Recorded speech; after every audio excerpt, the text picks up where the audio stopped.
Welcome to the Own Your Choices, Own Your Life podcast. You've landed in the right place to learn how to own your story, release subconscious beliefs, rewire your mind, and step into the impact you know you're here to create. Through outspoken publishing and NLP certifications, we share the tools and subconscious shifts that expand your voice, your message, your confidence, and your leadership. I am your host, Marsha Van Weinsberg, NLP trainer, speaker, author, and publisher. I am thrilled you are here. Let's get started.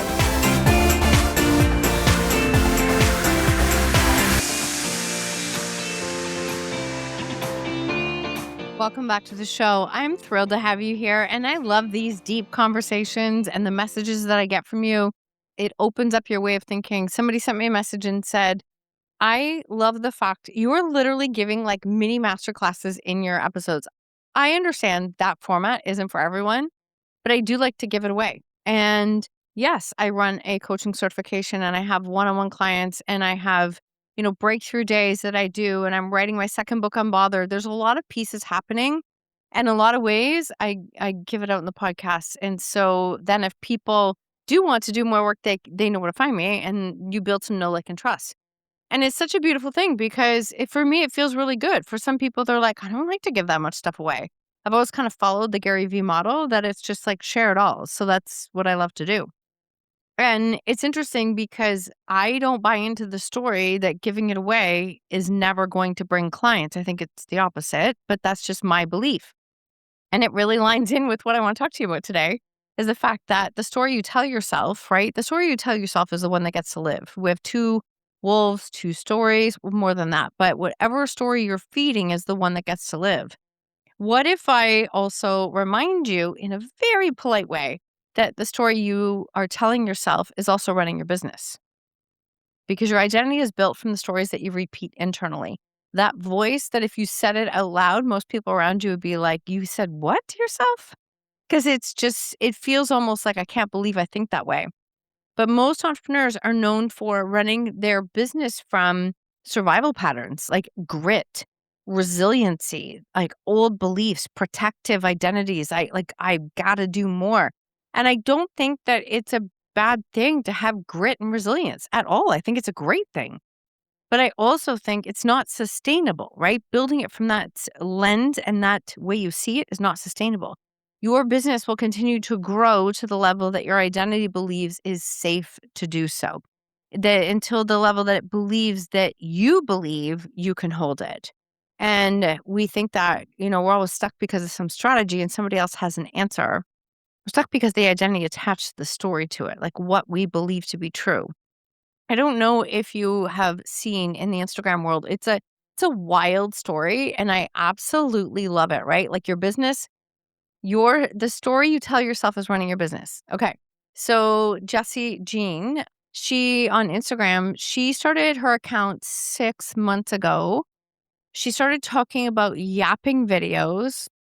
I think it was 100 days ago. So a little over 3 months.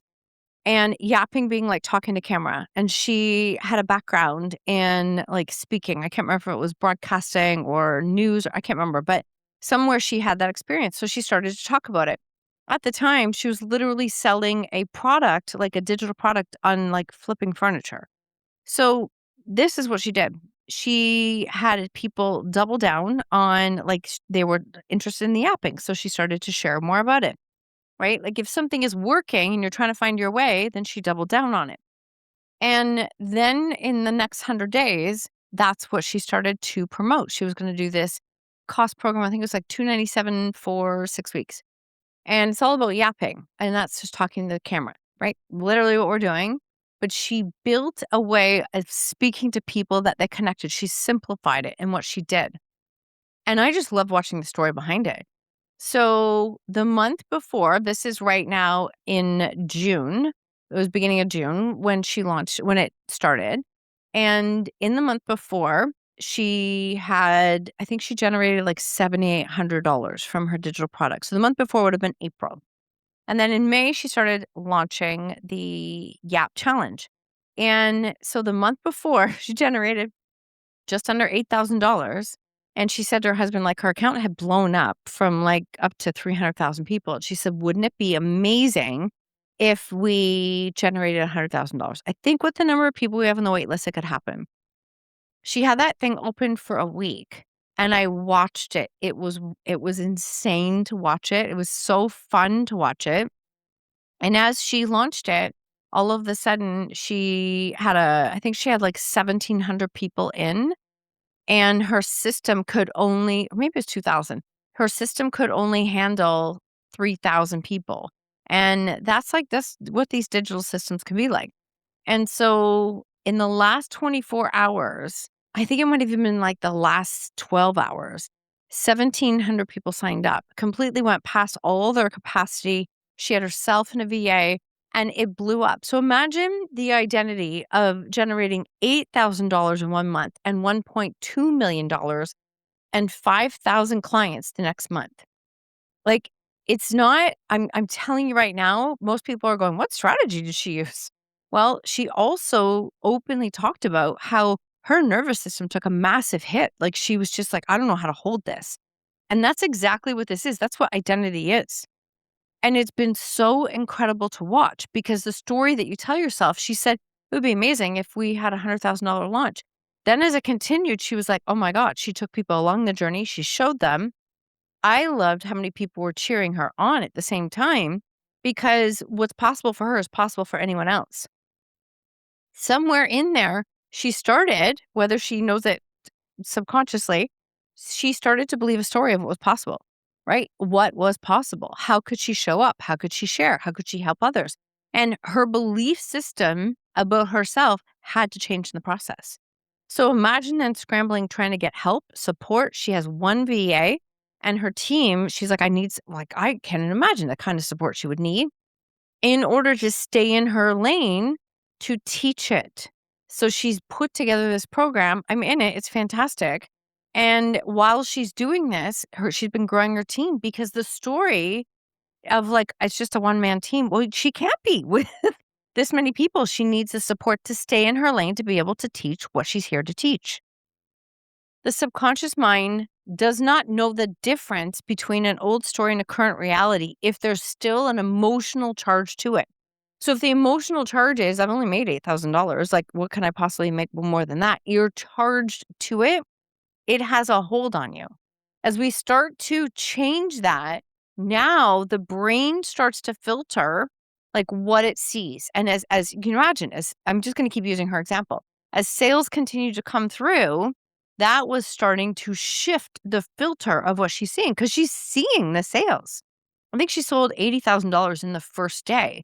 And she's like, I haven't made that in like a year. Like, it was just how to even understand that.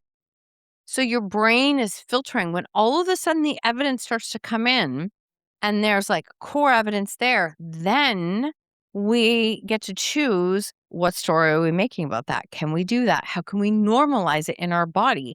How can we anchor that into our body, that we can hold this, that we can create this? And then all of the sudden, everything else starts to change, because our awareness, our language, we have evidence, it's happening. We start to change in the process. It's not about like rewiring facts. We're like rewiring the identity of who we are. That's the story that we tell ourselves. See, our old stories and our old identities about our business are going to keep pulling us that way. We will always move in the direction of what our identity is saying. So you have to move it in a different direction. We've got to speak life into what we want and play in possibilities. I looked at this and I'm like, how freaking cool is that? Talk about a life-changing opportunity, because she is helping over 5,000 people now. What she has done for her family is incredible.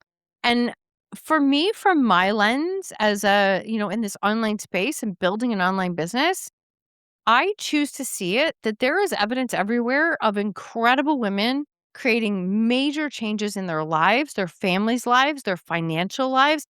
They're changing it by continuing to follow what they're here to do and then turn around and help so many other people. I love it. The evidence is everywhere, literally everywhere. I said 5 years ago, there was evidence of women who were like, in the multi 7 and 8 figures but it was like lots of glam and lots of out there. And now it's like I see like everyday basic people showing up as who they are and making a massive difference. I think it's evidence for all of us. And we get to choose what we're seeing. We get to choose. So I invite you to ask yourself the question, what story am I telling myself about my business? And am I ready to change that story? So if I have a vision of where I want to go, and maybe it's big, let it be big. Now, what story am I telling myself about who I am to hold what I'm here to create? And that's where I would double down on the work and get really honest with that, because that's where we start to create change. Speak life into the story that you want because it is possible. I'm telling you, there is evidence everywhere. Train your brain, your filters, your algorithm to go look for it because it exists. I promise you it exists. I will even share from my lens. And it's just, I also want to put in context. We have team, we have expenses, we have all these things. But at 56 years old, I am building a business that is 10 times what it used to be when I worked full time as a solo entrepreneur, as a kinesiologist. Let me just 10 freaking times. In what world is that possible? In my entire life, I never thought it was possible. It is. And it is constantly requiring me to step into a new identity, regulating my nervous system, looking for those subconscious blocks, surrounding myself with the people who help me to see that that is possible, receive the support, and believe that it is possible because it is. I hope this message lands and lights a little fire under your butt because we need you to step into the work that you're here to do. Have an incredible day. I believe in you.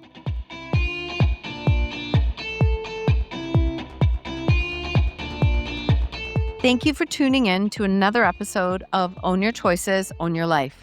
I invite you to tag me on social media with your takeaways or share it with a friend. If you feel called, please leave a 5-star review and I would be forever grateful. Until next time, remember, when you own your choices, you own your life.